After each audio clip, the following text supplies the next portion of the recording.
Ya, perfecto. Bueno, pues ¿alguien tiene alguna duda sobre lo que hemos visto hasta ahorita?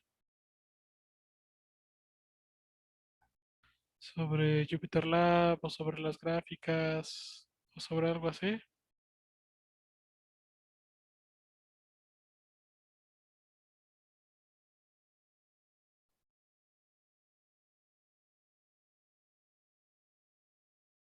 No, creo que no. Aldo, yo tengo dudas sobre las tareas. Mm, ajá, ¿qué duda tienes? Bueno, en cuanto a la tarea 4 respecto al ejercicio 1 y al 3 me parece, ¿los tenemos que hacer en Jupyter o también, o los podemos hacer en Visual Studio? No, todos son en Jupyter. Ah, ok. O sea, quiero que tengan un solo notebook que diga así, ejercicio 1 y venga el ejercicio, luego ejercicio 2, y venga el ejercicio 3 y así. Y el código y ya. Y si tienen que explicar algo, lo explican, ¿no? Por ejemplo, en esta explican, pues si quieren explicar cómo se les ocurrió la fórmula, pues la ponen, etcétera, etcétera. Sí, gracias.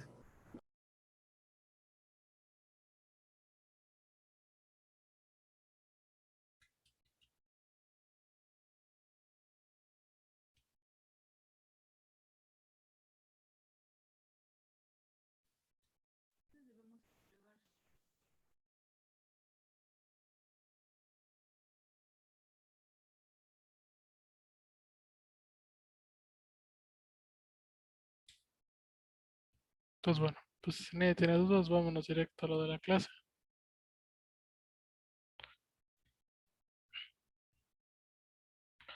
Entonces, pues ya dado que hoy es la última clase, hoy vamos a ver ya unos últimos temas que tienen que ver pues con gráficas y con cosas así. Nada más vamos a hacer un repasito si quieren rápido de la clase pasada. Entonces, la clase pasada les enseñé prácticamente solamente la sintaxis de cómo hacer gráficas, ¿no? Y en particular de hacer algo que yo le llamo gráficas científicas, ¿no? Que es cómo hacer gráficas que están pensadas en, pues, para cosas de ciencia, ¿no? Entonces, pues aquí les enseñé la librería Matplotlib de Python, ¿no? Y les conté que básicamente había dos tipos de gráficas que nos interesaban, que eran las line plots y las scatter plots, ¿no? Entonces, las line plots lo que hacían era esto, era unir un montón de puntos con rectas, y las scatter plots lo que hacían era poner bolitas en donde le daba los puntitos, ¿no? Y bueno, ya vimos la sintaxis de cómo ponerle título a los ejes, de cómo poner título a la gráfica, de cambiar el tamaño, cambiar el color, cambiar el grueso, cambiar el tipo de línea, cambiar la figura, cómo ponerles nombre y leyenda, bla, bla, bla, ¿no? Y platicamos que al final lo difícil realmente de hacer gráficas en la computadora era hacer pues construir los puntos XY, ¿no? Tipo, bueno, platicamos un poquito de la función arrange que les permitía hacer pues hacer esto de caminar desde un punto inicial a un punto final en ciertos pasitos, ¿no? Vimos cómo hacer gráficas de funciones. Y se hizo tanto en Python como en Julia, ¿no?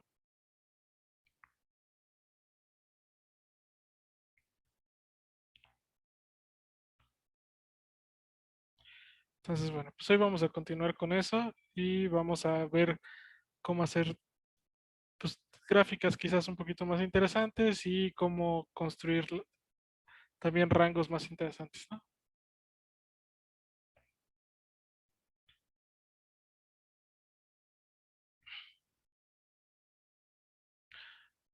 Más bien vamos a hacer lo que se llama particiones regulares. ¿Se acuerdan de lo que es una partición regular?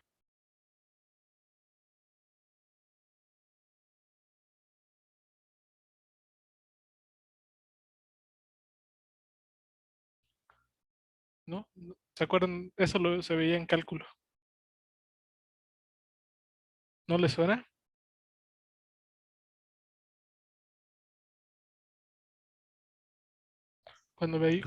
Son escoger elementos de un intervalo Ajá, que tengan una separación regular entre sí. que tengan la misma separación, ¿no? Entonces esto lo vieron en teoría de integración. O cuando les enseñan a integrar, lo ven. Entonces, si tienen dos números reales A, B, ¿no? Podemos definir una partición regular de tamaño n, con n en los naturales, claramente, como el conjunto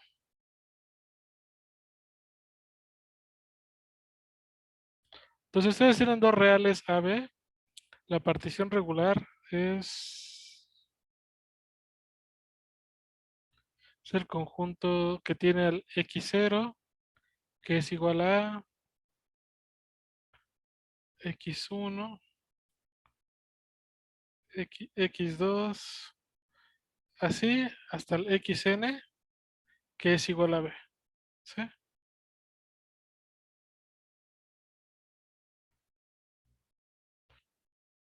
Este conjunto cumple que para toda k igual a 1 hasta n, x sub 0, bueno, x sub k menos x sub k menos 1 es a menos b entre n, ¿sí? Es decir,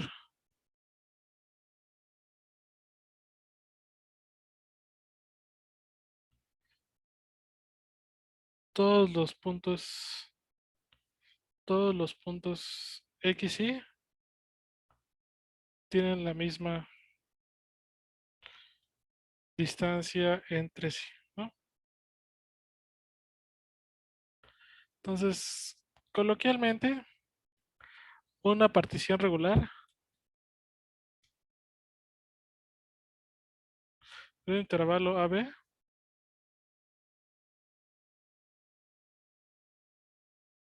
simplemente consiste en dividir el intervalo en una partición regular de tamaño n de un intervalo. Consiste en dividir el intervalo en n intervalos de igual longitud. Entonces, esto genera, a su vez, n más 1 puntos, y vamos a poner negritas, igualmente, o bueno, linealmente espaciados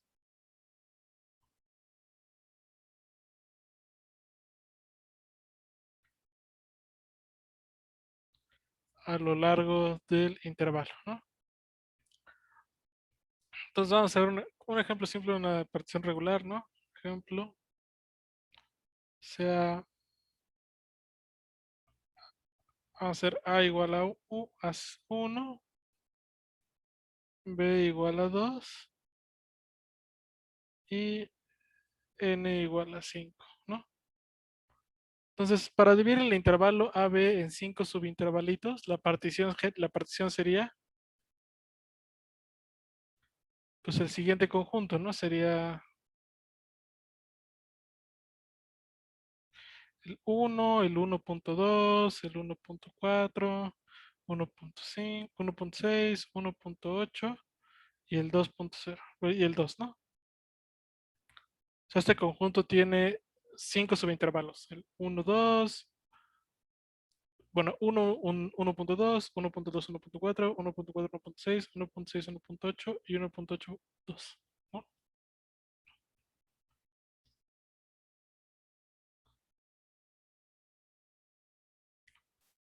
Todo claro hasta aquí, les queda perfecto que esta es una partición regular.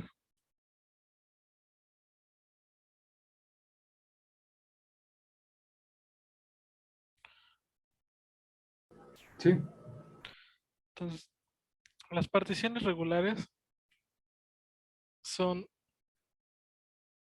útiles para graficar funciones? Pues muchas veces, en lugar de saber,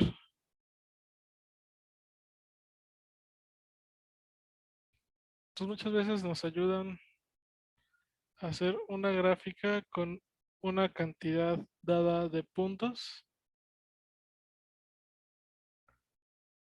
Nos ayudan a mejorar la resolución de la gráfica, ¿no? Entonces, en Python pueden generar una partición regular con la sintaxis np.linspace a, b, n. ¿Sí? Entonces obviamente linspace es parte de NumPy. Vamos a importar NumPy y vamos a importar también Matplotlib, ¿no?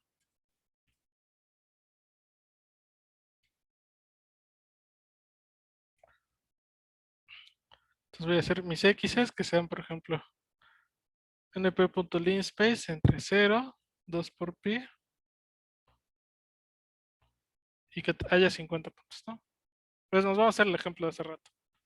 np.linspace 1,2. Creo que me equivoqué. Este debería ser n más 1. ¿Sí?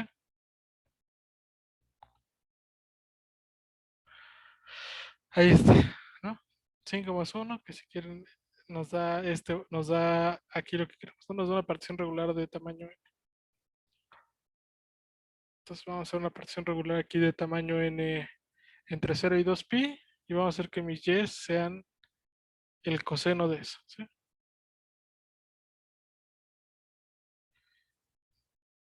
Usando una comprensión de reglas, ¿no? Luego ya creamos nuestra figura y la graficamos.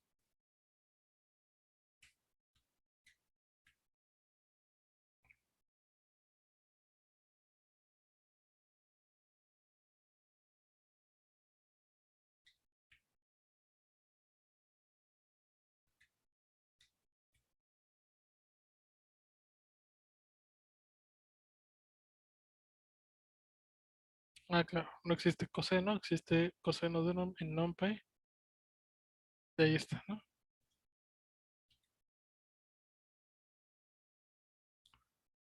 Entonces, ¿qué pasa, por ejemplo, si yo tengo una función más curveada? Si no tengo coseno de x, sino tengo, por ejemplo, coseno de 3x. Vamos a bajar la resolución a esto. ¿Se dan cuenta cómo se empieza a ver curveada la gráfica? Bueno, más bien se empieza a ver como linealizada.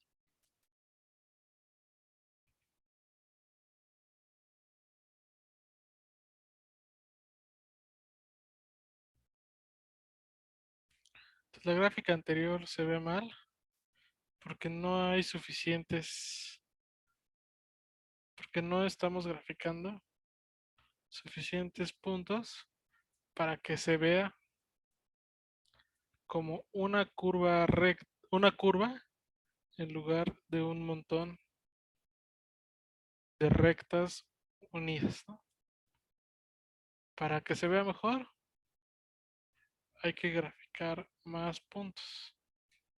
Y eso es más sencillo de hacer utilizando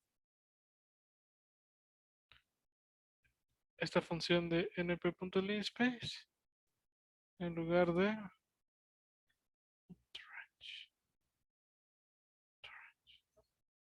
¿Por qué? Porque aquí es trivial subir el número de puntos, ¿no? Nada más pongo aquí en lugar de 20, 100, por ejemplo. Y ahora sí ya se ve mucho más curveada la función, ¿no?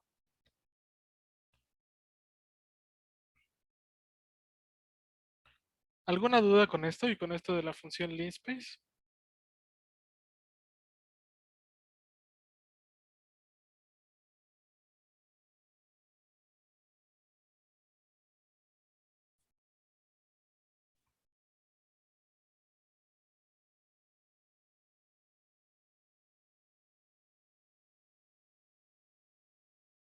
¿No? ¿Seguros?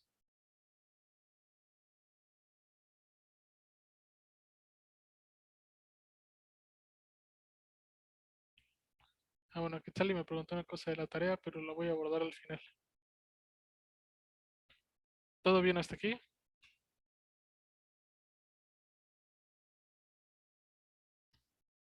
Sí.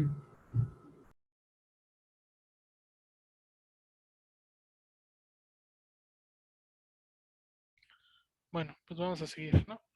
Entonces, igual, para irnos un poquito más en paralelo que en la siguiente clase, de una vez vamos a,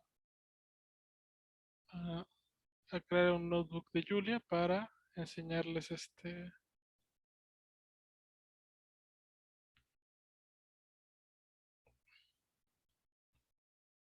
para enseñarles las partidas regulares acá, ¿no?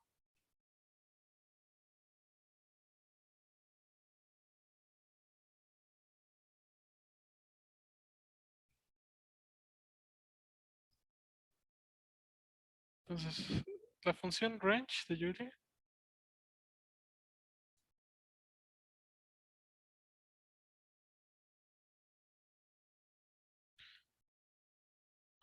nos permite crear rangos tanto por el número de crear tanto particiones regulares como rangos con un espacio. Bueno, vamos a dejarlo en crear particiones regulares, ¿sí? Con la siguiente sintaxis.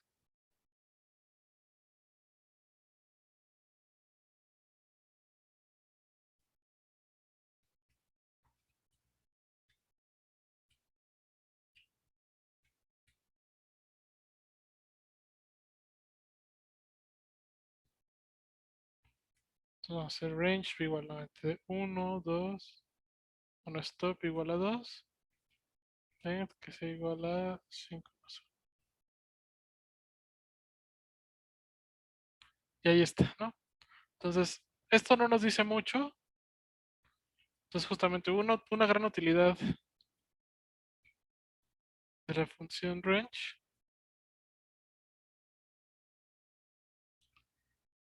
es que regresa un rango que no construye los elementos explícitamente, ¿no?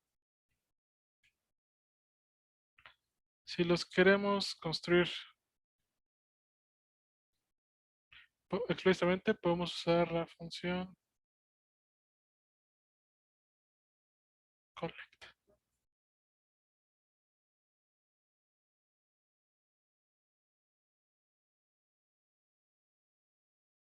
Entonces, si yo pongo aquí collect, luego pongo esto, bueno, con doble L, explícitamente ya me hace me convierte este rango en un arreglo. Acuérdense que aquí no está definido, no están todos los objetos en memoria, solo estos tres. Y aquí sí ya me pone, ¿no? ¿Quiénes son? El 1, el 1.2, el 1.4, etcétera, etcétera. Sí, todo bien hasta acá.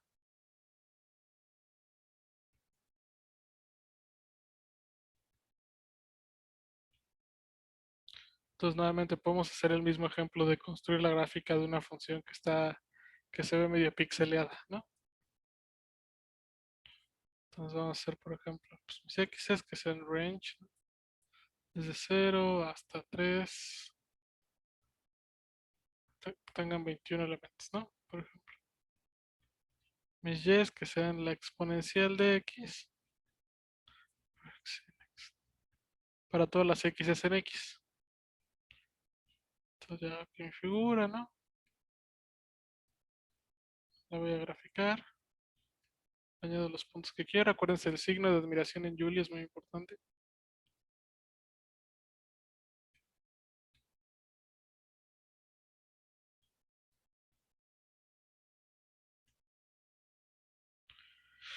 Y bueno, corremos esto. También acuérdense siempre de que en Julia las primeras gráficas tardan mucho en comparación a cómo tardan en Python, ¿sí?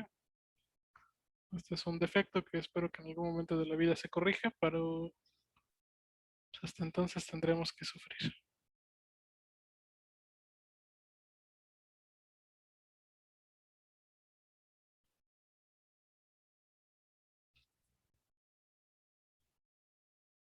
Vamos, vamos a reducirle el tamaño de esto. Entonces, este con size y aquí se le daba en píxeles, ¿no?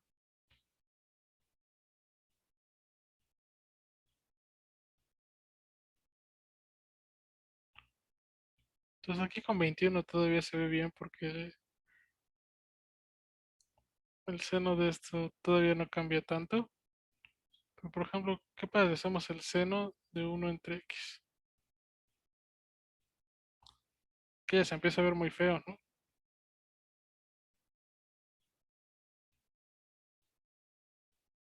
Entonces aquí sí, por ejemplo, si hacemos una gráfica con 100 puntos, ya se ve mucho mejor, ¿no?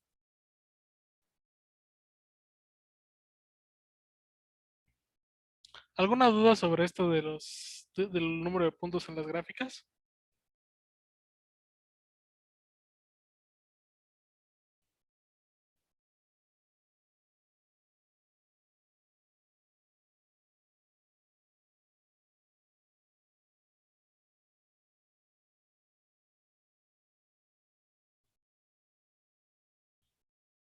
En la tarea podemos usar cualquiera de los dos métodos. Sí,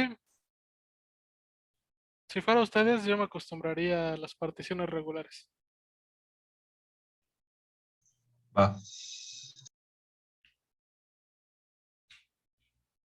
Este, igual una regla general, que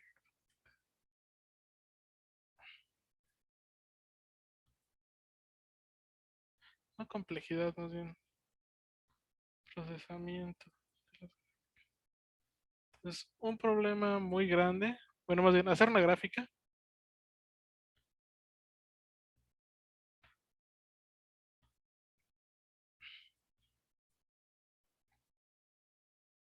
no es un problema tan trivial, ¿sí? Si ustedes no arman, bueno, más bien, si grafican demasiados puntos, se tarda, bueno, el lenguaje tardará bastante en crear la gráfica.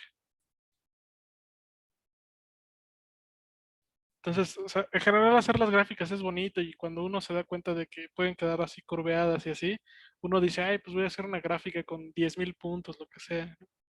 Entonces, por lo general, eviten hacer gráficas que tengan más de 1.000 puntos, ¿sí?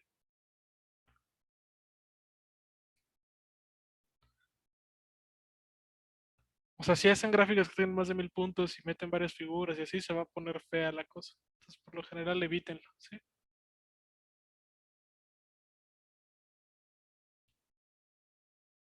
Todo claro hasta acá.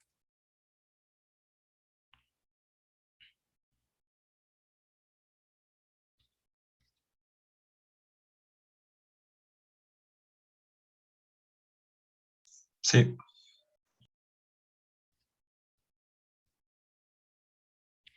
Bueno, pues vamos a ver nada más una cosa más rápida de como gráficas. Vamos a ver dos cosas más de gráficas así como básicas y esenciales. Una es cómo hacer curvas paramétricas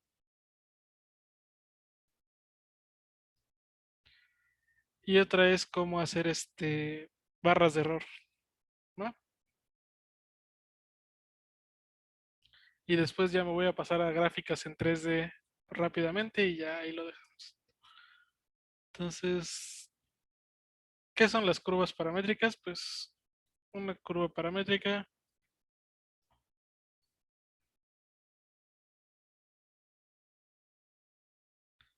como un objeto, ¿no? Una curva paramétrica es el siguiente conjunto, ¿no?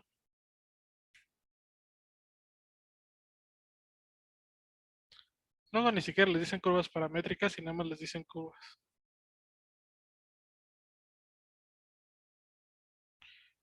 Es una x de t, y de t,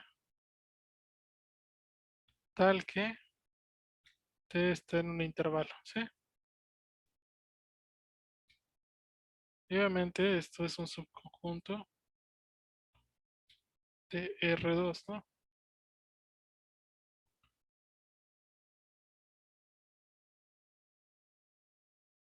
O sea, simplemente es un montón de puntitos es un, pues sí, justamente es una región geométrica de coordenadas X y Y que están dadas por un parámetro T, ¿no? Entonces yo les doy T y eso les da una coordenada X y Y. Les doy otro T y les da otra coordenada X y Y, ¿no? Entonces, cuando recorremos el intervalo T desde cero, desde A hasta B, esto define una curva.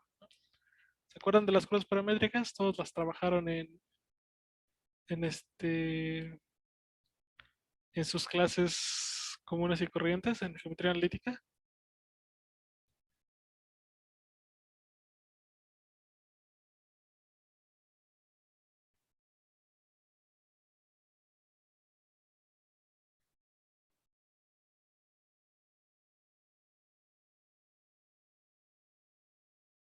Bueno, pues espero que sí. Entonces hay muchos objetos que se pueden describir como una curva paramétrica, pero no como una función, ¿sí? Por ejemplo, un círculo no es una función, pero la siguiente curva paramétrica representa un círculo centrado en el punto HK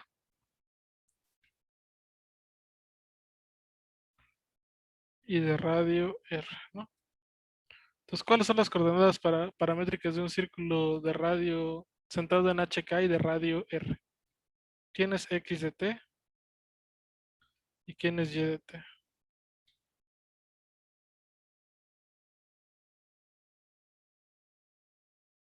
Coseno y seno de un ángulo. ¿Coseno y seno nada más? ¿Coseno de quién? R, R coseno de teta. R coseno de teta. ¿Y qué más?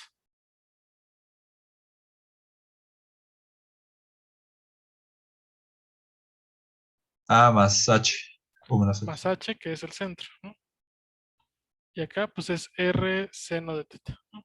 Bueno, seno de T. Y ahora, T, ¿dónde está?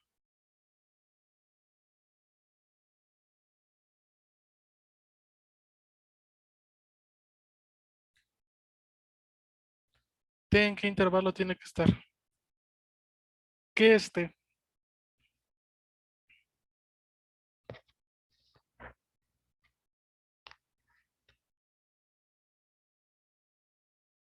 0 y 2 pi es el ángulo que hace como el radio, ¿no? Con el eje X. Sí, ¿no? Entonces, bueno, ahí está el círculo, ¿no? Es muy fácil. O sea, nuevamente, o más bien, gracias. No, sí, nuevamente, gracias a los arreglos por comprensión, es muy fácil hacer gráficas de curvas paramétricas, ¿no? Entonces vamos a hacer una curva paramétrica fácil, ¿no? Voy a hacer que mis t's, estos son los ángulos, ¿no? Entonces los ángulos, pues ¿cómo los construyo? Necesito un montón, o sea, si mi curva es esta cosa de aquí continua y que hay tantos puntos como reales así, para hacer la gráfica, yo puedo, en lugar de tomarme todo este intervalo, tomarme una partición regular, ¿no? Porque no puedo, ya bien platicamos que, así como en las gráficas de las funciones, no podía graficar, o sea, así como acá no puedo graficar un montón de todos los tantos puntos como X en los reales, sino me agarro 21 puntos o 50 o 100 puntos, pues también para el parámetro T, ¿no? No me puedo agarrar una infinidad de puntos, sino tengo que poner unos así.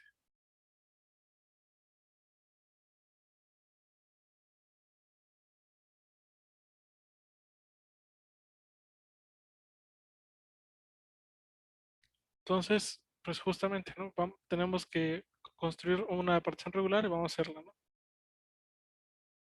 Vamos a hacer que vaya de 0 a 2 por np.pi, ¿no? Y que tenga 100 puntos o 101 puntos. Entonces, ya que defino mis t's, ¿cómo definiría mis x's? Estoy usando una comprensión de arreglos. sea, esto va a ser para un, vamos a suponer que el círculo es centrado en el origen, está centrado en el origen.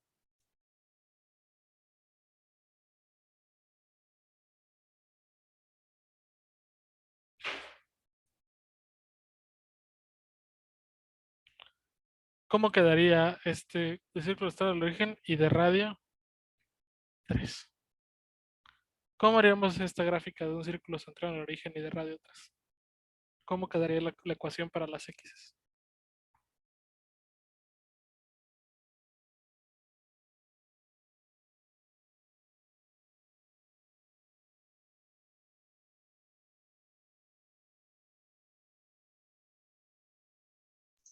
3 por coseno de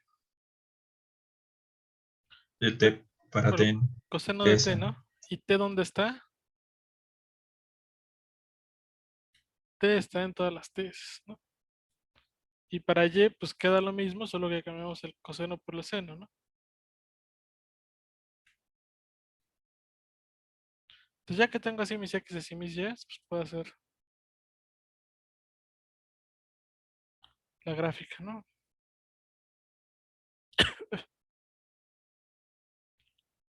Vamos a ponerle aquí que el tamaño esté controlado, ¿no? Para que se vea bien. Entonces, como es una curva, tengo que hacer un plot, ¿no? Porque voy a graficar puntos, o sea, puntos unidos por rectas.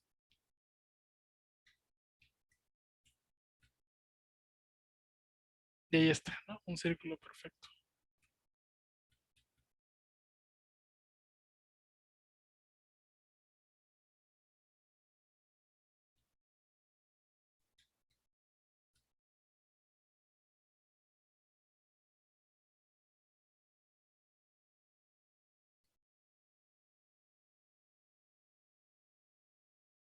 ¿Alguna duda con esto?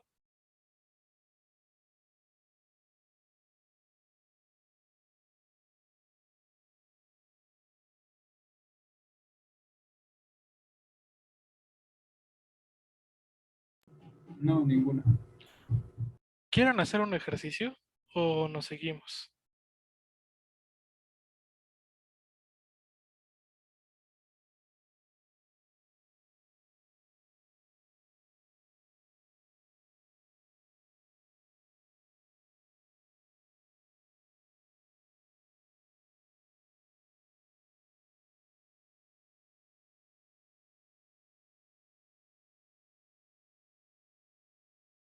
¿Nos seguimos entonces?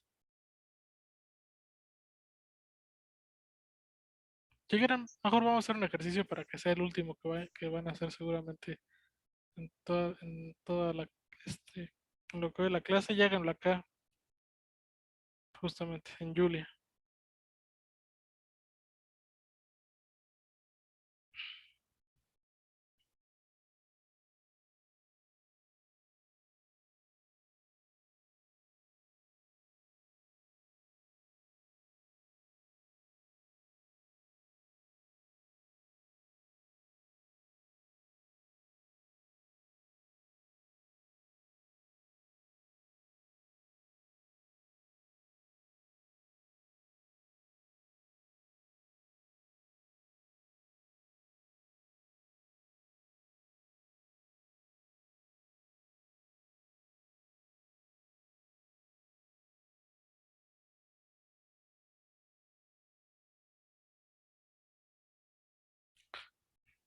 Entonces grafican esta curva paramétrica. X es el coseno de 3t y Y es el seno de 3t.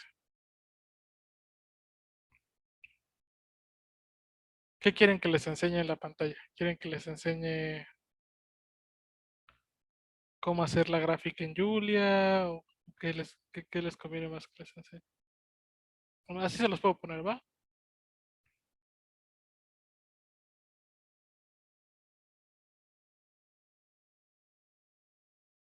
Sí, así está bien. Entonces, bueno, si quieren les doy 10 minutos para que hagan la curva paramétrica. Bueno, si quieren 6 para que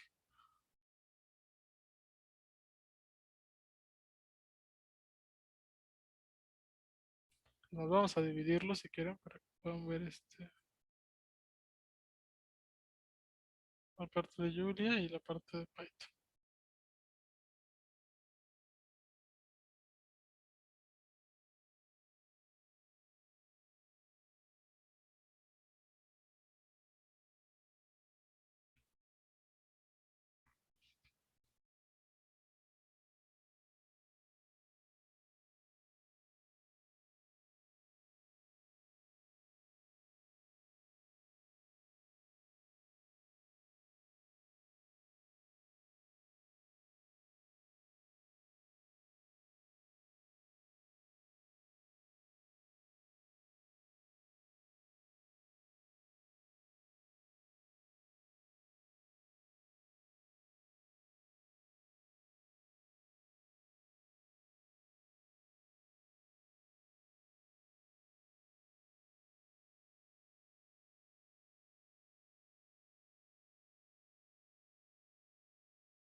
¿Qué tal? ¿Cómo van, chicos?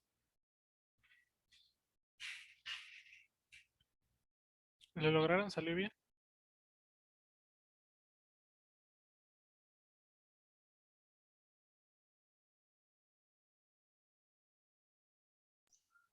Ya lo hice, Julia. ¿A los demás también les salió? ¿O alguien ha tenido algún problema?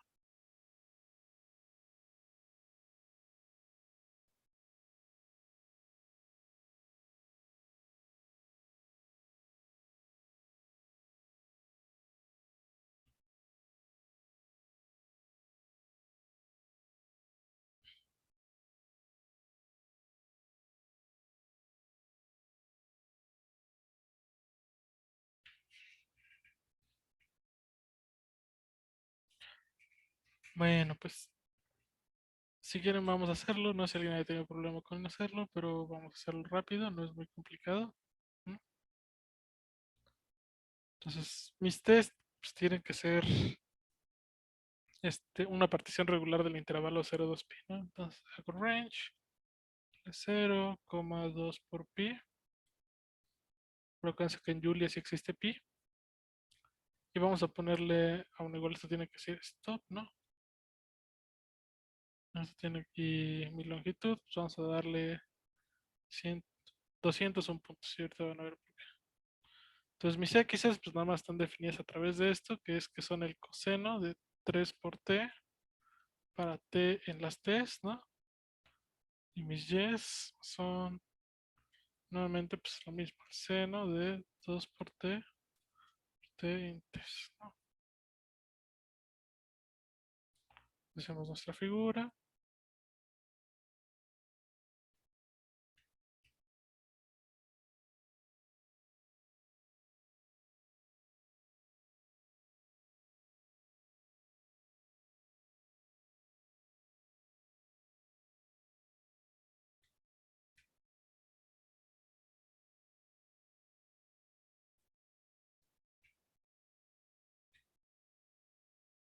Y ya, sale esta cosa muy bonita, ¿no?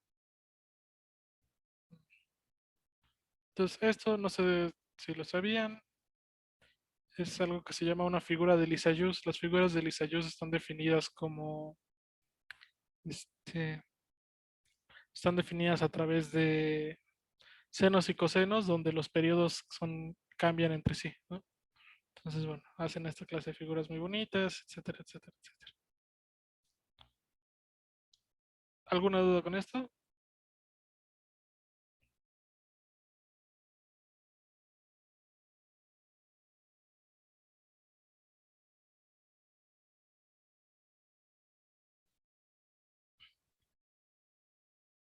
Bueno, pues entonces vamos a seguir.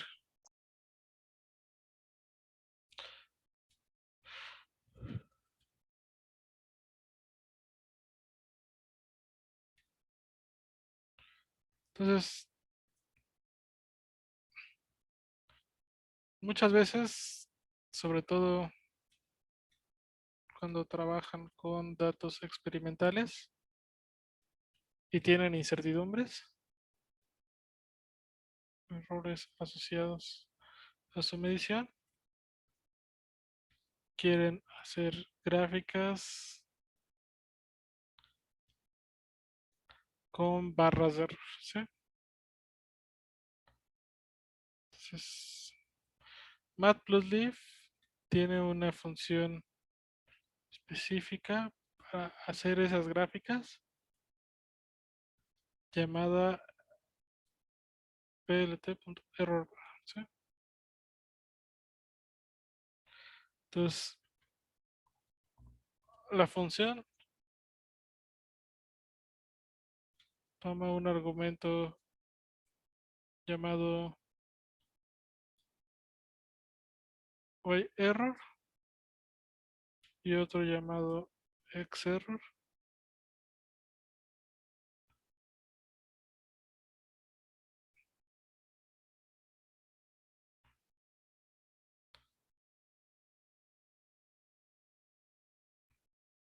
Son los argumentos llamados error y xerror, que son un valor numérico constante que representa el error en esa dimensión para todos los puntos, o un arreglo de la misma longitud que el número de puntos, ¿no? Entonces, esta función de plot de error bar simplemente lo que necesita es que, además de que le den las X y las Y, le den el error en las X y el error en las Y, y este puede ser o una constante, o sea, es una constante cuando el error es el mismo para todos los puntos, o un arreglo que es que el error cambia para todos los puntos, ¿no? Entonces vamos a hacer los dos casos, ¿no?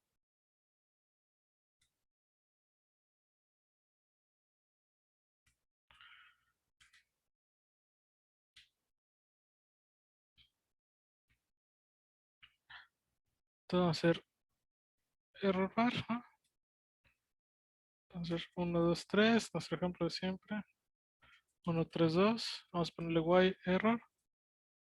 Pues la 0.5.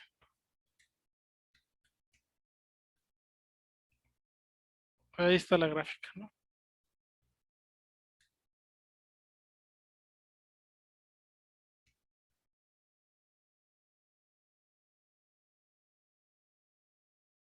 ¿Alguna duda sobre esto?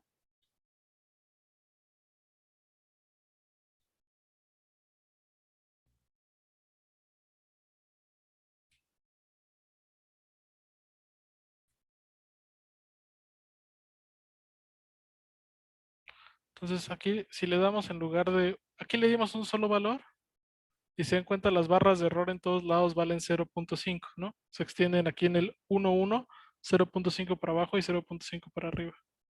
Si le doy aquí un valor, ¿no? Si le doy aquí un arreglo, se va a extender distinto, ¿no? Entonces, con un arreglo le doy un error por punto.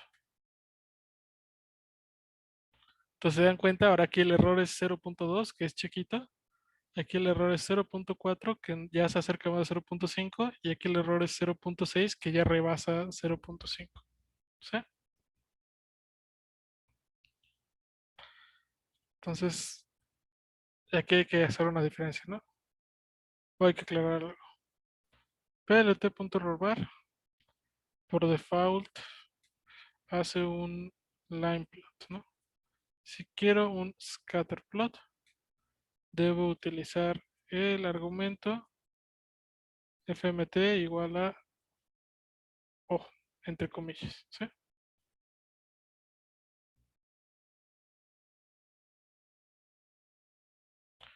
Entonces vamos a hacer aquí la misma gráfica y vamos a darle ese argumento de fmt es igual a O.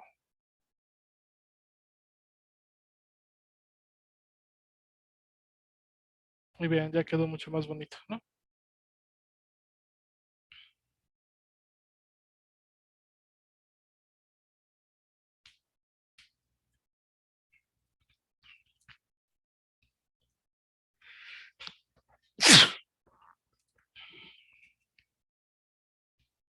Salud. Gracias, perdón.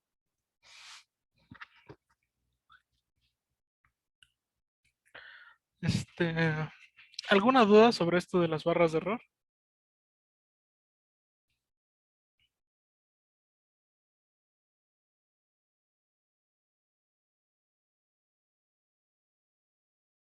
No, creo que no.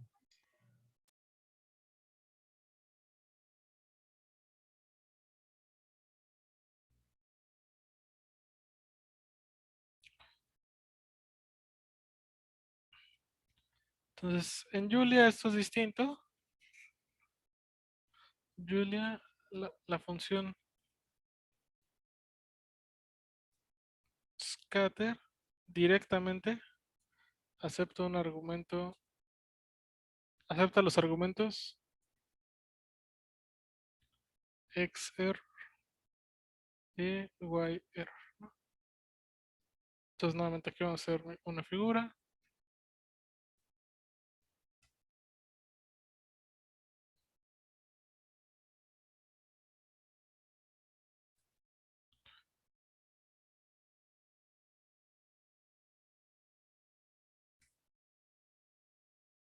Entonces aquí vamos a poner 1, 2, 3. 1, 3, 2. Va a ser igual y error igual a 0.5.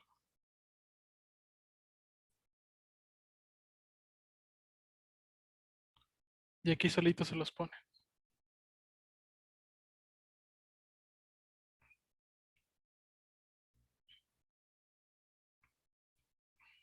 El mismo ejemplo.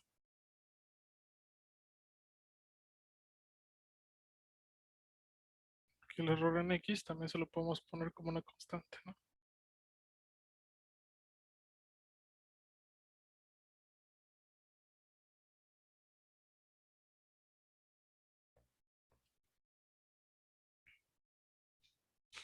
Entonces, aquí las gráficas están formateadas más bonito y se ve más bonito y todo se ve más chido, ¿no?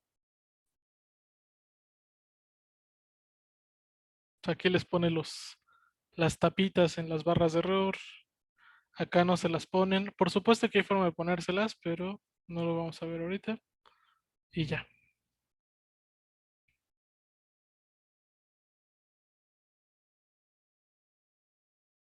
¿Todo bien hasta acá?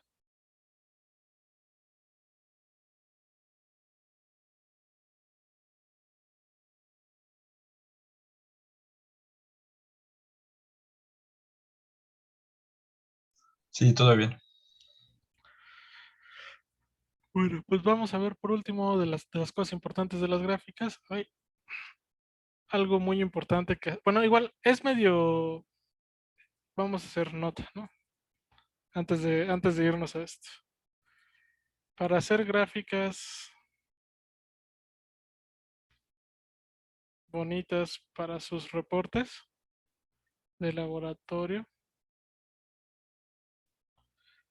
lo mejor sería que en lugar de que transcriban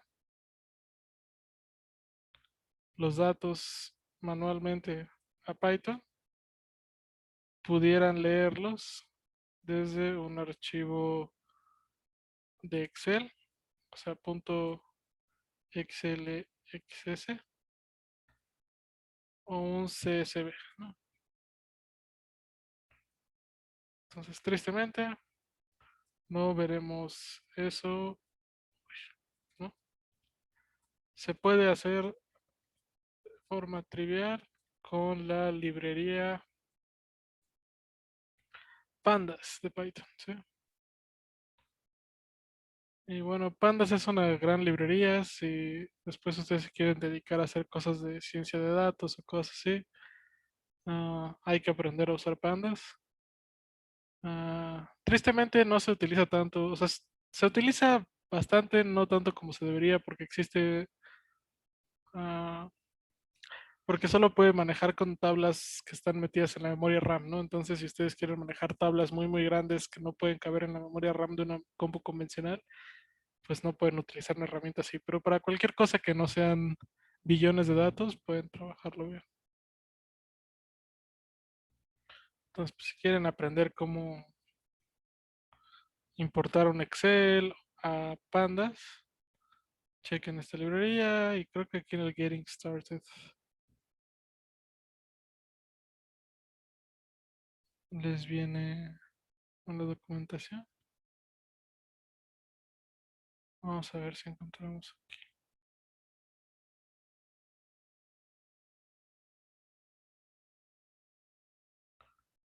How do I read and write?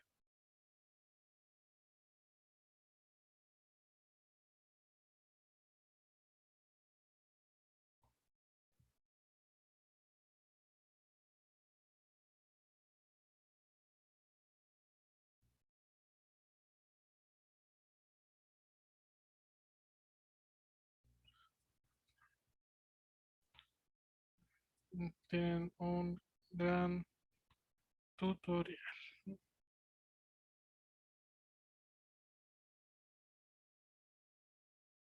Perfecto.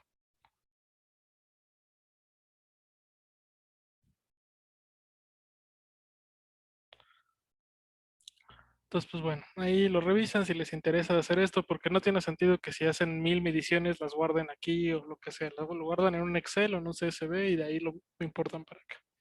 ¿Sí?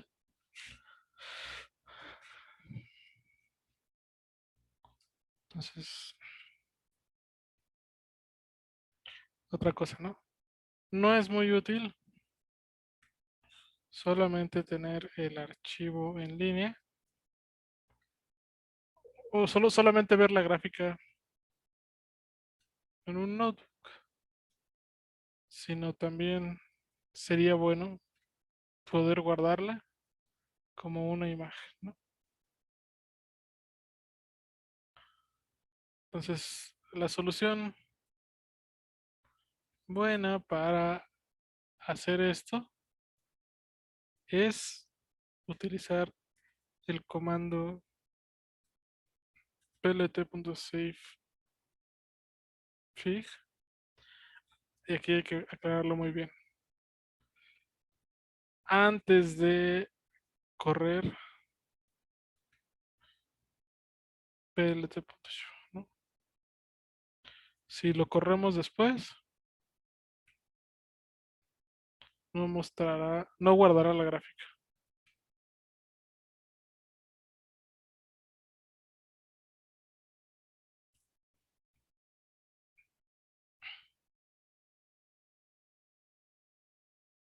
Entonces vamos a hacer aquí nuestro ejemplo.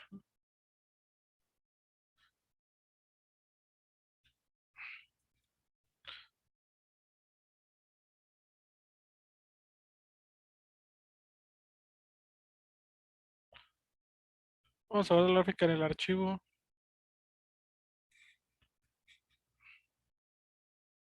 ejemplo.png.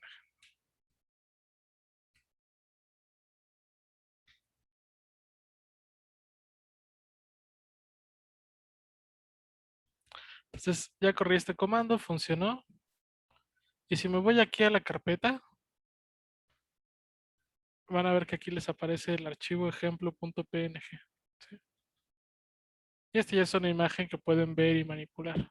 Déjenme mejor abrirla en un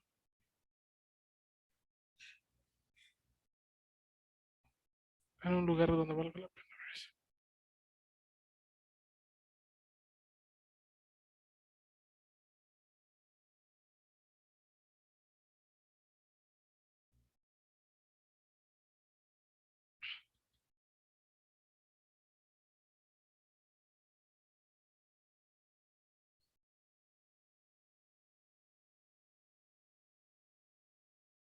Entonces aquí están todos los archivos. Aquí está ejemplo.png, ¿no? Y aquí está. La tengo como archivo PNG, con transparencias y todo.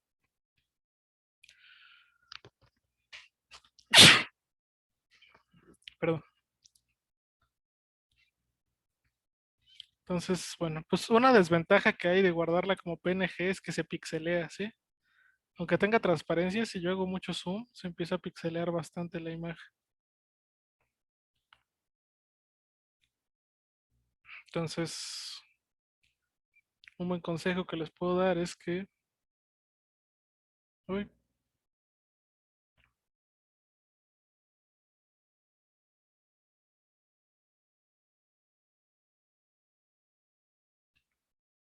en lugar de que solamente lo guarden como PNG, no sé, los PNG se pixelean,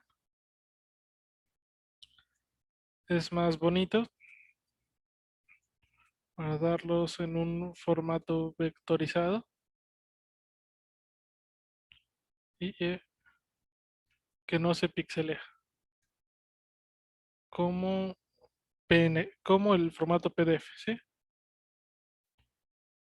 Entonces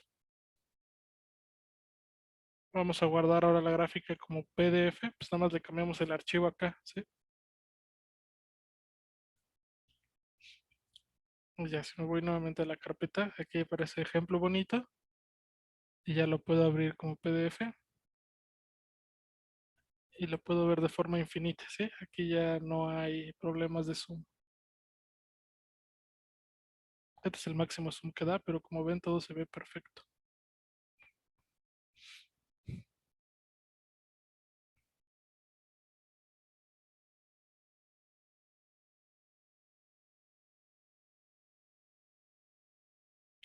Entonces, bueno, acá está cómo guardar las gráficas.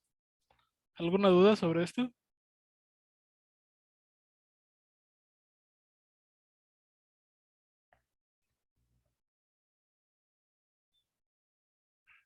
O sea, también lo que pueden hacer, también pueden utilizar, o más bien pueden utilizar el argumento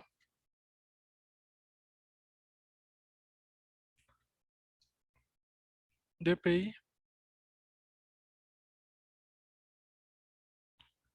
¿Qué tanto?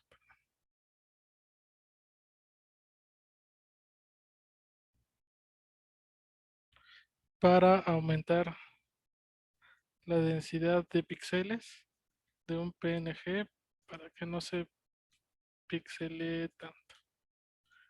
Esto va a aumentar el tamaño de la imagen. Bueno, no va a aumentar el tamaño, más bien el peso de la imagen. Entonces, la sintaxis para hacer algo así sería plt.savefig.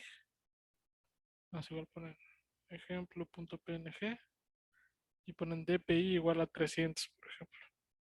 Y ya les hace una imagen mucho más pesada, pero que tiene bien que tiene pues menos pixeleado.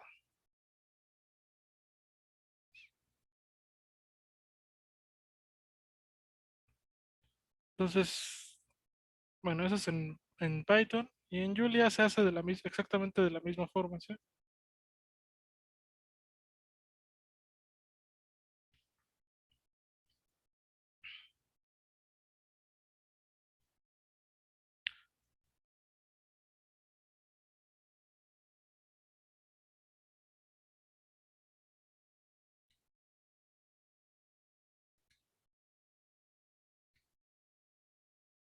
Pero el comando aquí se llama, creo que es plots.save. Ahorita lo veremos, ¿no?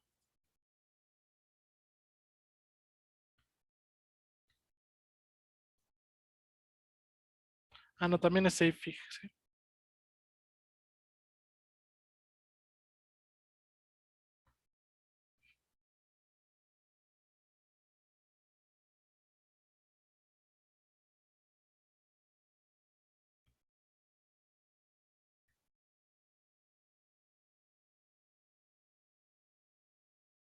Entonces, normalmente si hacen eso, lo corren y se van acá a su navegador en su carpeta. Aparece la gráfica en Julia, ¿no?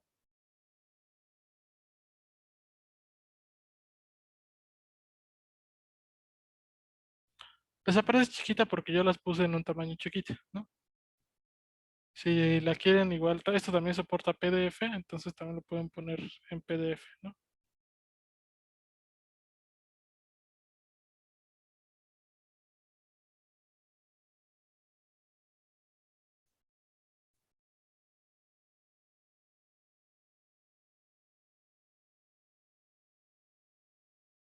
Ya en PDF pues se ve más bonito y tiene zoom infinito.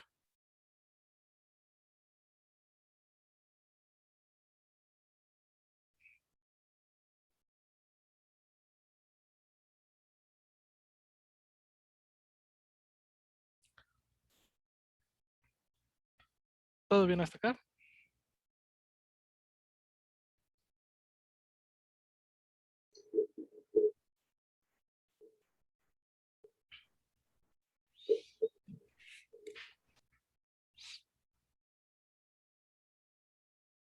Bueno, pues ya lo último que les quería enseñar, creo que esto es, bueno, ¿alguien tiene alguna duda sobre esto que vimos?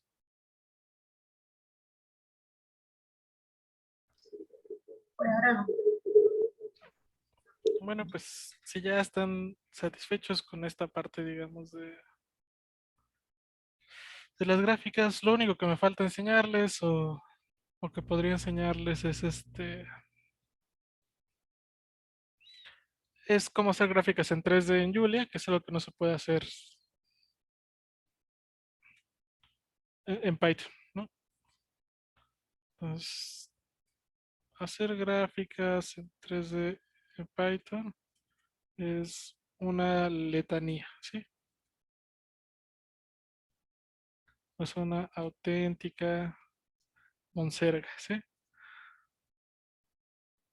Sin embargo, se puede y es utilizado. Por otro lado, hacer gráficas 3D en Julia es trivial, ¿sí? Las funciones scatter y plot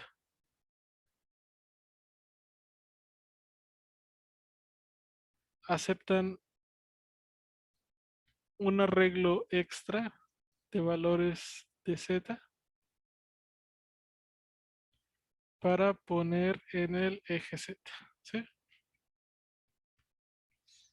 Vamos a graficar una cosa bonita que sea una espiral sobre un cono, ¿sí? Entonces vamos a hacer unas t's que sean un rango que va desde, no sé, 0 hasta 4 por 2 por pi. Vamos a ponerle, ahora sí necesitamos 600 puntos, yo creo. Entonces que mis x van a ser t por el seno, t por el coseno, perdón, de t, para las t's en las t's. O sea, una espiral básicamente es un círculo que va aumentando de radio, entonces esto nos funciona. Y para hacerlo que crezca sobre un cono, pues nada más tomamos que las y, que nuestra z sea nuestro parámetro, ¿sí? O sea, que crezcan en altura.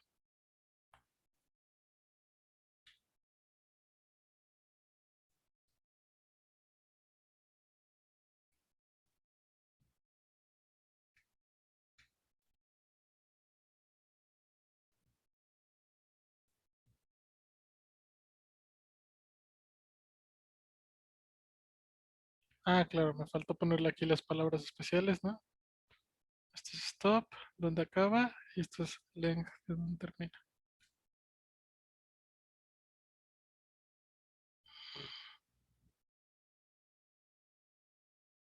Esto falló. Ah, ya sé por qué falló. Me faltó el signo de admiración. Ahora sí.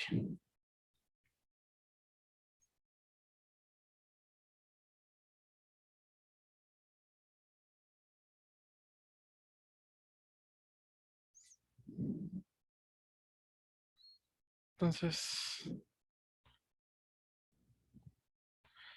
la función plot, ¿no? Bueno, plots.plot acepta un argumento que se llama camera, en el que le podemos los ángulos, le podemos dar los ángulos de la cámara en coordenadas polares, ¿sí? O sea, esto es un cuadrado, ¿no? En el eje X, Y, Z, y esto está inclinado de cierta forma para que no lo veamos así. Entonces podemos ponerle, por ejemplo, cámara igual a los ángulos, y bueno, hay que aclarar qué ángulos son, ¿no? Los ángulos azimutal y polar en grados para la cámara, ¿sí? O sea, en 2D es muy fácil, en 2D solo tenemos la gráfica así y aquí, pero aquí como vemos una gráfica 3D proyectada, hay que ver sobre qué ángulo la proyectamos, ¿no? Entonces, por ejemplo, si aquí hacemos cámara igual a 45, 45, van a ver lo que pasa. Ya ven cómo se vuelve esto lo que llaman en dibujo constructivo un isométrico. O sea, quedan el mismo ángulo de este lado y de este lado.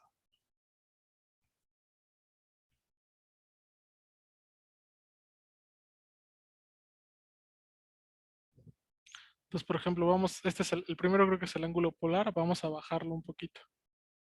Darle 20. No me equivoqué, el primero es el azimutal. Entonces vamos a bajar el polar. Si le pongo 20, ya lo inclinó más para que el plano XY esté en 0, ¿no? Voy a ponerle 70. Ahora ya lo subió más, ¿no?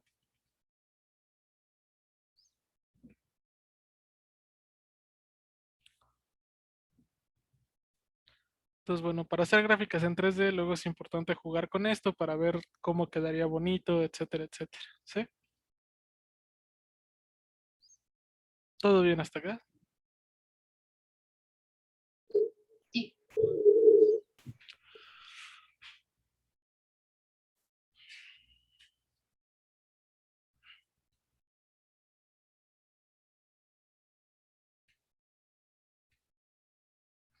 También podemos hacer gráficas de funciones que van de R2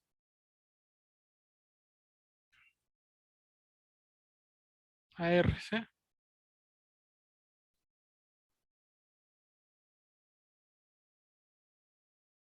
Muy bueno.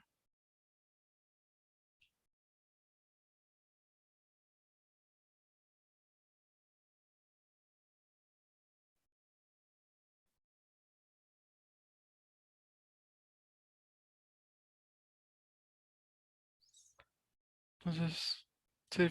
Entonces es fácil hacer la gráfica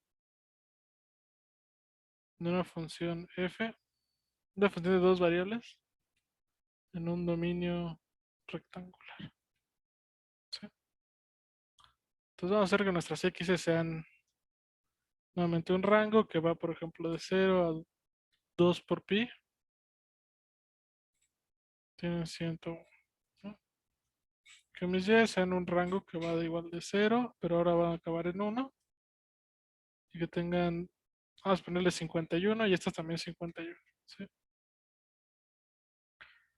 Voy a hacer que mis z sean los siguientes. ¿Sí? Van a hacerle el seno de x por la exponencial de y para x en x y en y. ¿Sí? Noten como que hay una coma.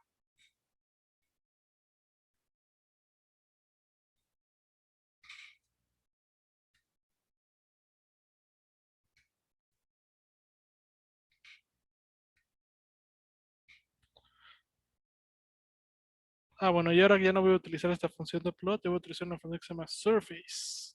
¿Sí? Porque esto ya no es una cosa, ya no es una curva, sino ya es una superficie más bien.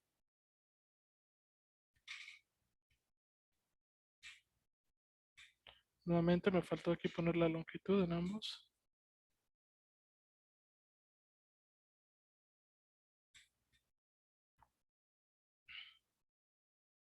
Y ahí está la superficie de la función, ¿no? Hasta con una barra de calor que nos dice cómo va tomando valores. Entonces esto es un seno que se va abriendo hacia acá. ¿Por qué? Pues porque, bueno, quizás la exponencial no sea tan necesaria. Podemos poner y cuadrado. Ándale, así se ve más chido. Esto es un seno que empieza con amplitud 0 en y. Este es el eje y. Este es el eje x, perdón. No es cierto. Este es el eje x y este es el eje y.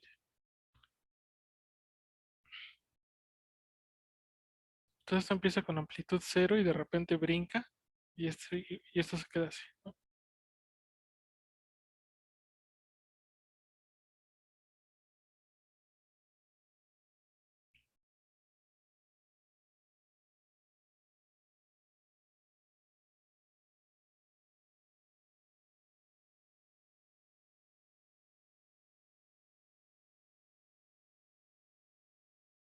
Creo que tengo que cambiar el orden aquí porque esto está mal.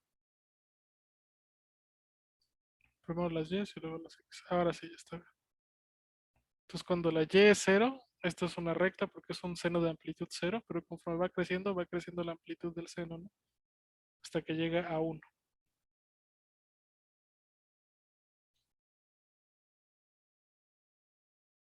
¿Todo bien hasta acá?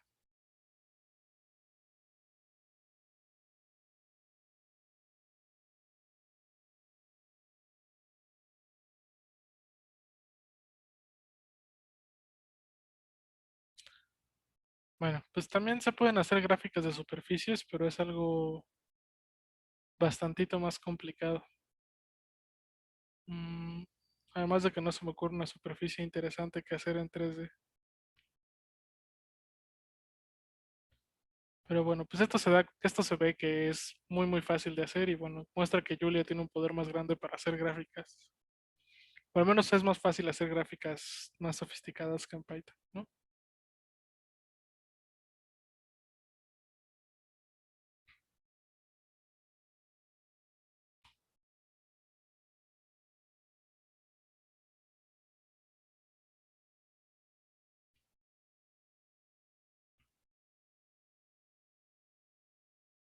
¿Tienen alguna duda?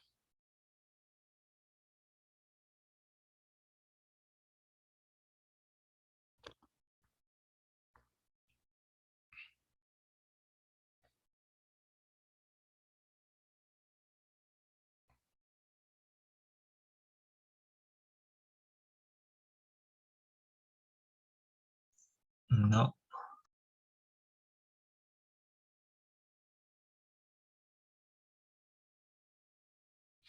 Bueno, pues esto ya básicamente acabó el curso, chicos. Esto es todo lo que les tenía que mostrar sobre gráficas en Python y en Julia.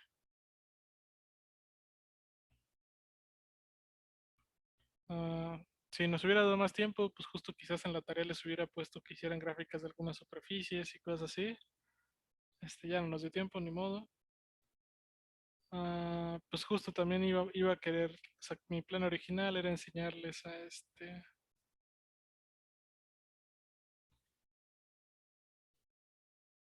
ahí está, ¿no? Mi plan original también era pues que pudiéramos enseñarles a leer a leer datos y hacer análisis estadístico, ¿no? Hacer la regresión y sacar de una tabla igual las desviaciones estándar de esto que ya existían, sus incertidumbres y todo. También eso íbamos a dedicar otra clase, pero pues ya quedó para el futuro de la vida.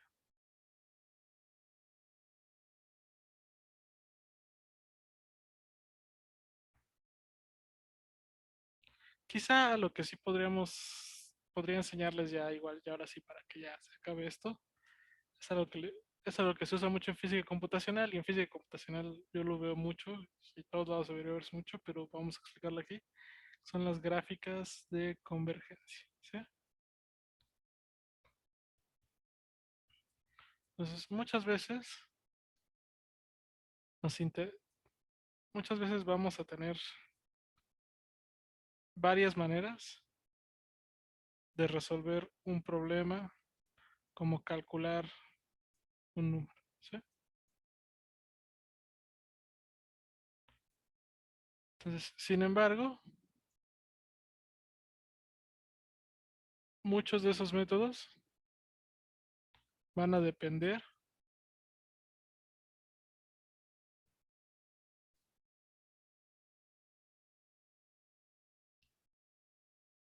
de un parámetro, o bueno, muchos de esos métodos van a ser sucesiones generalmente recursivas, que aproximan el número que deseamos, ¿no? Muchas veces no van a ser,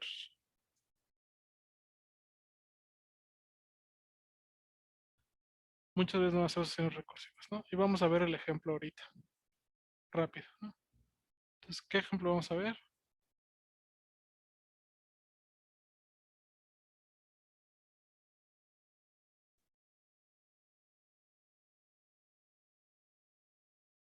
No, vamos a calcular el cálculo de E, ¿sí?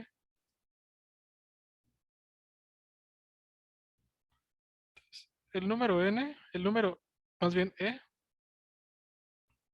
se puede definir de dos formas distintas. ¿Sí? Una de las definiciones de E es que E es igual al límite cuando la n se va a infinito de lo siguiente.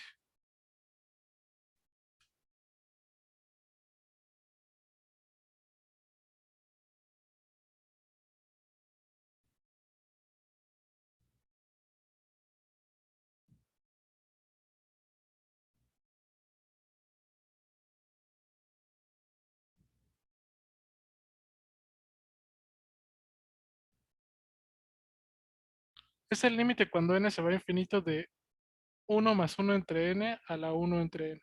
¿Sí? ¿Sí estoy bien en eso? Déjame ver. Porque me entra la duda. Sí, acá está. ¿No? Ah, pero es a la n, no es a la 1 entre n.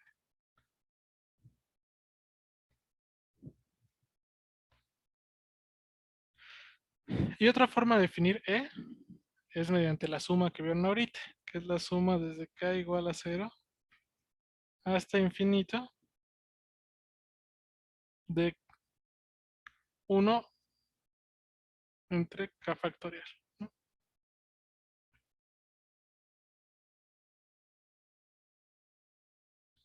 Y bueno, y esta obviamente la podemos pensar como el límite cuando la n tiende a infinito de la suma de todos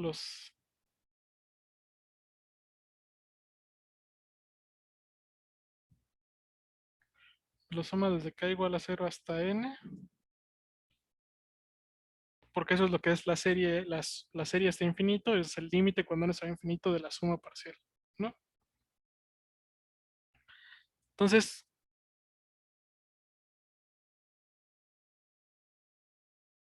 bueno, muchas asociaciones recursivas, y nos va a interesar cuál es el método. O sea, si tenemos dos métodos para calcular E, como estos de aquí, lo que nos interesa es cuál de los dos es más rápido, ¿sí? Es decir, para qué valor de n la asociación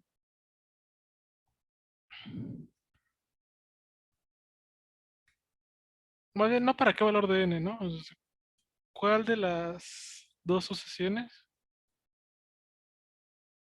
está más cerca del valor deseado para una n fija? ¿No?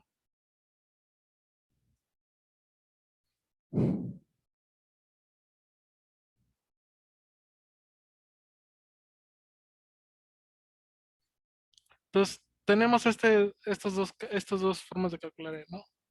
Vamos a aproximar, como no podemos tomar límite, podemos aproximar, podemos truncar, o bueno, ya podemos truncar ambas aproximaciones, ¿no? O más que truncar, tomar un valor finito de n. Entonces vamos a hacer dos cosas, ¿no? Entonces vamos a hacer una E1 que va a depender de n, que va a ser igual a quién, pues va a ser el límite que tenemos allá arriba, pero sin el límite, ¿no? Lo que tenemos dentro del límite, pero sin el límite. Y también vamos a hacer así una E2 de n, ¿no? Que va a ser igual lo que está dentro del límite, que es esto de acá.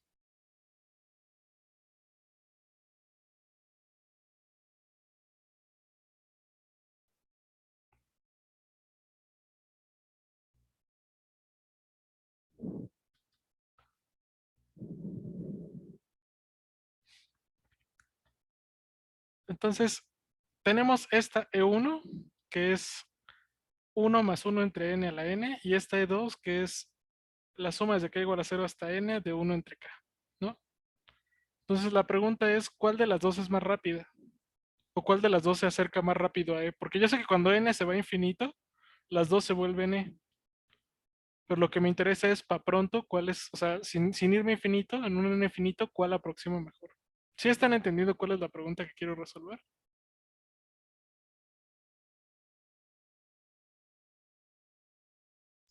Sí, Bueno, entonces, pues para hacer esto vamos a definir funciones, ¿no? Vamos a definir funciones que calculen cada una de ellas, ¿no? Vamos a hacer una E1 de n, que pues mi primera aproximación es muy fácil, ¿no? Solo es 1 más 1 entre n elevado a la n, ¿no? Después voy a hacer mi función para la E2. E2 de n. ¿Y quién va a ser E2 de n? Pues E2 de n ya está más difícil, ¿no? Ya tengo que hacer suma igual a 0.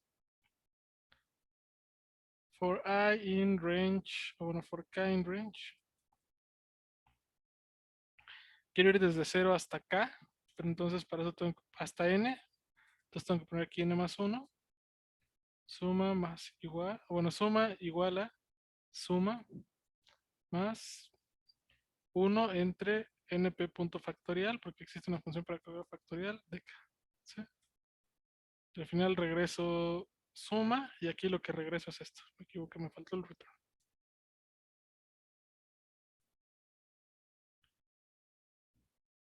Entonces yo podría hacer, por ejemplo, E1 de 20, ¿no? Tengo que tomar un valor grande de n, porque si no esto no va a funcionar. Entonces, E1 de 20 me da este número, ¿no? 2 punto no sé qué. Ahora recordemos que el número de Euler, si no nos lo sabemos, no va a funcionar, no vamos a poder compararlo bien, ¿no? Es esta cosa que está acá. 2.71828, ¿no? Y muchos constantes. Entonces, E1 de 20 me da eso. Y en cambio, E2 de 20 me da un mega error. Ah, es que NumPy no tiene el factorial ahí tan directo. Pero sí lo tiene por ahí.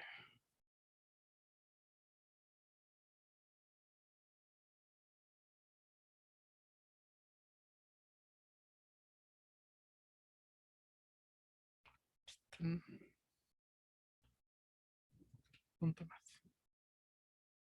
Entonces, se ve luego que E2 aproxima mucho mejor, ¿no?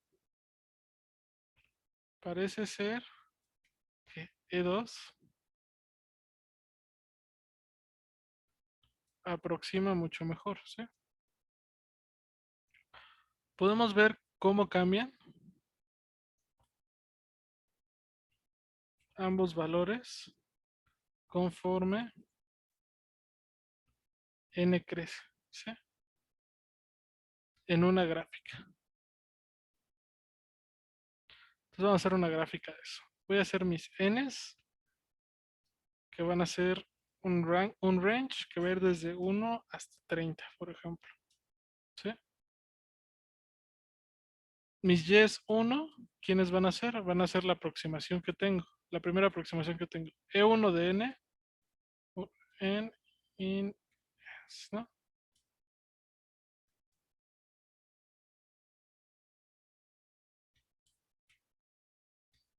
Puedo hacer el scatter.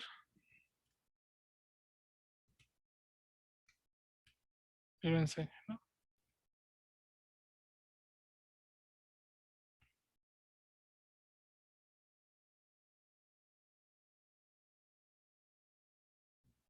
Es n's y es 1.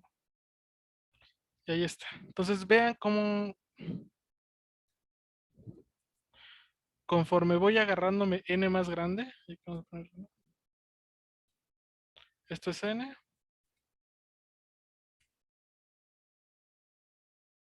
y esto es otra cosa, ¿no? Entonces conforme voy agarrándome n más grande, esto se va aproximando más al valor de acá. ¿Sí? Entonces, para que esto se vea más realista, puedo juntar yo ambas gráficas. Entonces vamos a ponerle primero a esta vamos además de graficar este E1, vamos a graficar el E2. Entonces aquí me voy a tener unas Y2 que van a ser el E2.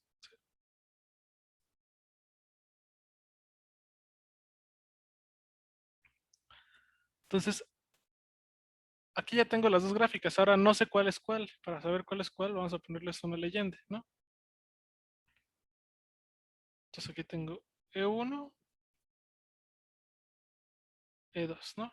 Entonces aquí le ponemos plt.legend.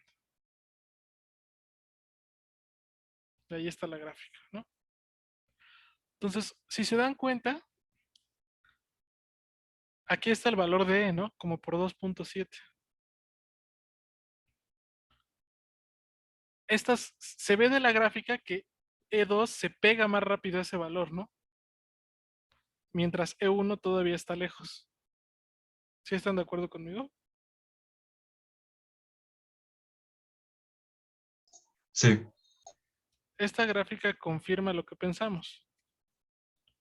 Sin embargo, para ser más precisos, podemos graficar en lugar de esto, en lugar de solo el valor de E1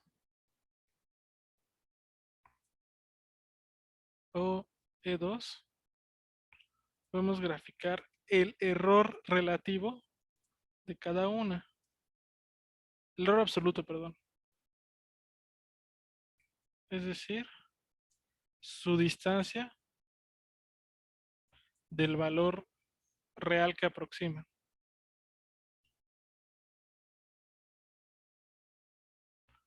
Entonces, en lugar de graficar solamente E1 de n, voy a graficar lo siguiente. Voy a graficar el valor absoluto. Yo sé que valor real. ¿Quién es el valor real de E? Pues es la exponencial de 1, ¿no?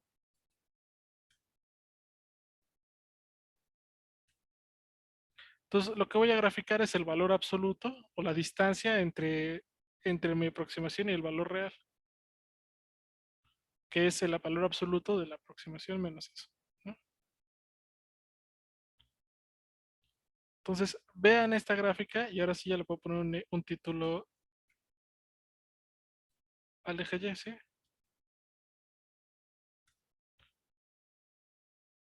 Entonces, el error como función de n para la aproximación E2 se hace chiquito súper rápido, ¿no? Muy, muy rápido. Mientras que para la aproximación E1 tarda mucho más en hacerse pequeñito. Entonces, esto lo que me está diciendo es que la aproximación E2 es mejor que la aproximación E1 para calcular el número de Euler, ¿no? Para calcular el número de Euler. Entonces, esto quiere decir que si yo quiero usar una aproximación, pues debería de utilizar la otra, ¿no? Es mucho mejor, o se ve que es mejor desde este sentido.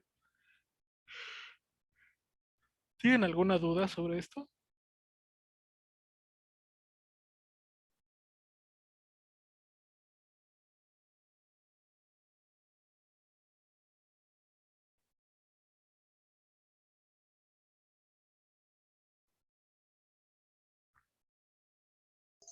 no. Bueno, pues estos análisis se utilizan mucho y se hacen mucho porque, digo, este es un método muy sencillo, pero luego con métodos más sofisticados, con muchos algoritmos y con muchas cosas que se ven en física computacional para resolver cierto tipo de problemas, nos interesa encontrar cómo muchas soluciones, al igual que aquí las definiciones que utilizamos para E y para E son soluciones aproximadas, ¿no? Son soluciones aproximadas que dependen de N. Entonces en computacional pasa lo mismo, hay muchas cosas que son soluciones aproximadas y nosotros queremos agarrar el método que tal que la solución aproximada converge más rápido o el error absoluto se hace chiquito más rápido, converge más rápido a eso. Eso es lo que se llama el análisis de errores, ¿no? O el análisis, sí, el análisis de errores, ¿no? Y bueno, es muy importante hacerlo porque pues así sabemos qué método es bueno para nuestro problema, ¿no? Porque si no estamos perdiendo mucho tiempo con un método que da una solución aproximada chafa, comparado con otro que da una buena solución aproximada. Entonces, bueno, en el día a día de la clase de computacional, pues vamos a hacer 1500 de estas gráficas, ¿no? Bueno, no 1500, pero sí se van a hacer pares. Y bueno, pues ya, eso es todo. Aquí, hasta acá llegó el curso.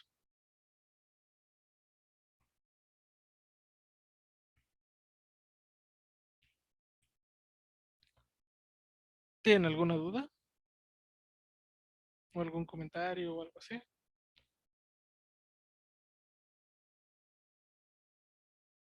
Ah, bueno, antes de que pasemos a otras cosas.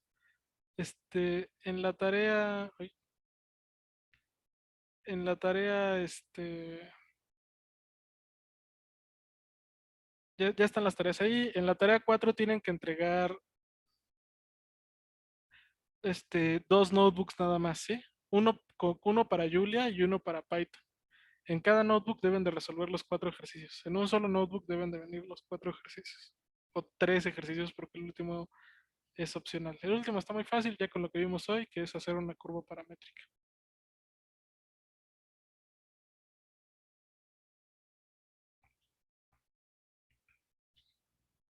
Entonces solo son 2 notebooks, ¿sí? Uno para Julia y uno para Python.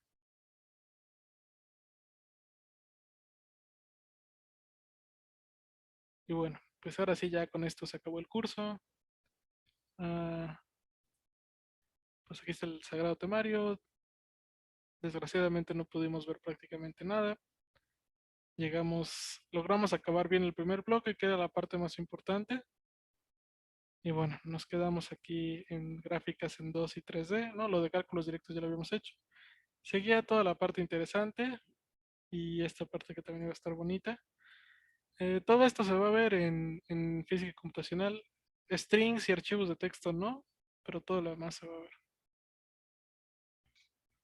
Entonces, pues bueno, no se preocupen por eso. Si toman computacional, el curso que sea, o sea, no el mío, sino el que sea, lo tienen que ver.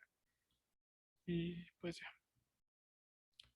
Entonces, bueno, pues ya, como esto ya acabó, pues voy a parar la grabación. Gracias a todos los que nos vieron por grabación.